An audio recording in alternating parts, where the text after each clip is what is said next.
Not every heartthrob survives the test of time. In 2025, some of the biggest names in K-dramas are watching their fame slip through their fingers. Failed projects, lukewarm performances, and an increasingly demanding audience are pushing former stars into obscurity. Today, you'll discover the 5 Korean actors who are in decline, and the reasons nobody dares to say out loud. When we talk about global K-drama stars, it's impossible not to think of Gong Yu. He marked generations with memorable roles in Coffee Prince, Train to Busan, and of course, Goblin, where he basically became a demigod of Korean television. For years, just having his name on a poster was enough to generate hype, ratings, and awards. But in 2025, things have changed drastically. What used to be a guaranteed spot at the top of the rankings has now become uncertainty. Gong Yu started choosing increasingly spaced-out projects, and while this created anticipation for each return, the results didn't deliver. This was the case with The Silent Sea, which generated high expectations but ended up dividing critics and disappointing fans. The bigger blow came with The Trunk in 2024, a drama that promised much but delivered little. Weak plot, dragged pacing, and a performance that, as painful as it is to admit, seemed automatic. Gong Yu didn't seem to be truly present. The reality is that audiences have changed, and perhaps he didn't realize this in time. In an industry where new faces emerge constantly, staying frozen in time is almost a death sentence. Gong Yu continues to be respected, of course. Nobody can erase the legacy of Goblin or the intensity of Train to Busan, but the shine isn't the same anymore. The truth is that new generations don't feel the same impact when they hear the name Gong Yu. And even longtime fans are starting to wonder, has he lost his drive after so many years? Has he gotten too comfortable? Not even his participation in Squid Game was enough to reignite his flame. On the contrary, many commented that his participation was too small to make any real difference. The worst part is that now, when a new Gong Yu project is announced, many people's first reaction is skepticism. It doesn't excite like it used to. And for someone with his reputation, that's a giant red flag. In 2025, the truth is simple. Gong Yu still has the talent, but he needs to prove he still has the drive. Because if he continues at this pace, he risks becoming just another legend of the past. Chang Wook is synonymous with success, or maybe he used to be. Handsome, charismatic, and talented, he dominated the 2010s with era-defining dramas like Healer, Empress Kai, and the K2. Back then, it was practically impossible to talk about rising Korean actors without mentioning his name. Fans were devoted, leading roles were offered non-stop, and Korean media treated him as one of the biggest heartthrobs of his generation. But in 2025, all of that seems like a distant past. The turn began subtly. After military service, expectations were enormous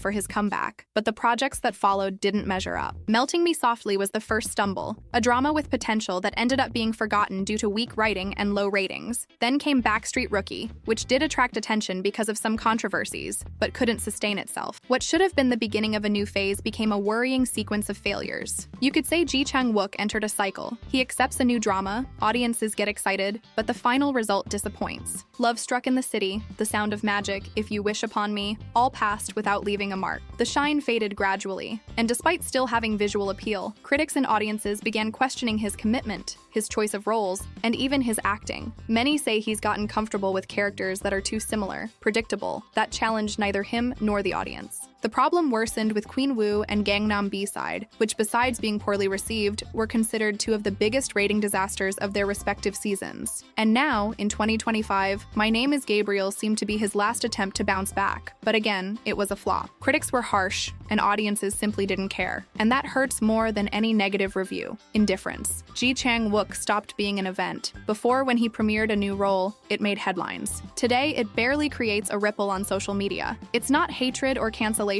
It's being forgotten, which in an industry like Korea's is even more fatal. Of course, there are still those rooting for a comeback. Talent doesn't disappear, but the question remains, does he still want to be in the spotlight? Will he take risks? Or will he continue clinging to what once worked, even if that was over 10 years ago? Minho wasn't just a star, he was the star. After exploding in Boys Over Flowers, he became the ultimate symbol of the Hallyu wave. For years, it seemed like any project with his name was destined for success. He dominated a generation. City Hunter, The Heirs, Personal Taste, it was one hit after another. But time passed, the industry changed, and what used to guarantee ratings no longer excites like before. The turning point came gradually, but became evident after military service. His big comeback was The King, Eternal Monarch, a drama with a massive budget, strong cast, renowned direction, and extensive promotion inside and outside Korea. But what happened? Failure. The plot was criticized as confusing, dialogue was shallow, and his acting was considered cold, distant, almost robotic. For the first time, audiences began seriously questioning, does Minho still deliver? Then came a worrying sequence. He did have a good moment with Pachinko, where he finally played something different from the standard Prince Charming. Many applauded this step outside his comfort zone, showing that yes, he could do something new, but it was just a breath of fresh air. What came after showed the underlying problem remained. In 2025, when the star's gossip was supposed to be his grand redemption, the drama was marketed as the new romantic epic of the decade, but it became one of that year's biggest disasters. Script criticized, ratings plummeting, and worst of all, netizens saying he seemed to be reliving the same role as always, just changing the wardrobe. Lee Minho's biggest problem today might be repetition. It's always the same distant look, the same silent hero, the same unattainable man posture. Audiences have seen this 1,000 times, and while actors from his generation reinvent themselves, accept bold, fragile, obscure human roles, he still seems trapped in a formula that worked in 2010, but sounds artificial in 2025. Another factor that bothers many people is that there seems to be little effort to break out of this mold. Lee Minho still attracts brands, is still a strong commercial name, but artistically, he's stagnant. And in an industry as competitive as K-dramas, that's almost creative suicide. Nowadays, fans want more than a pretty face. They want soul in the character. And he who once had that in abundance seems to have lost it along the way. Will he still surprise us? Will he abandon comfort and take on a role that demands more commitment, more depth? Or will he keep insisting on the eternal heartthrob image, even though audiences have moved on? In 2025, Lee Minho is still a big name, but a big name that's starting to echo more in the past than in the present. Lee Dong Wook is the type of actor who carries magnetic presence. From My Girl through Scent of a Woman to his unforgettable role as the Reaper in Goblin, he seemed destined to maintain a solid career for decades. Charisma, extraordinary beauty, a distinctive voice, and a legion of loyal fans. But in 2025, the scenario is different. What seemed like a stable trajectory began showing clear signs of wear. After his peak with Goblin, it was natural to expect a sequence of projects worthy of that success. And to some extent, he delivered. Life, Strangers from Hell, Touch Your Heart, and even the first version of Tale of the Nine-Tailed were well received. But over time, this positive tide began to turn. What used to be synonymous with anticipation became a big question mark. In Bad and Crazy, for example, many felt he was on autopilot. Ratings dropped with each episode. Even though fans tried to defend it, the general reception was frustration. But the biggest blow came with The Divorce Insurance in 2025, a drama that arrived with heavy marketing, promises of impactful writing, and big production, and failed spectacularly. Ratings plummeted to historic levels. Some episodes barely reached 1%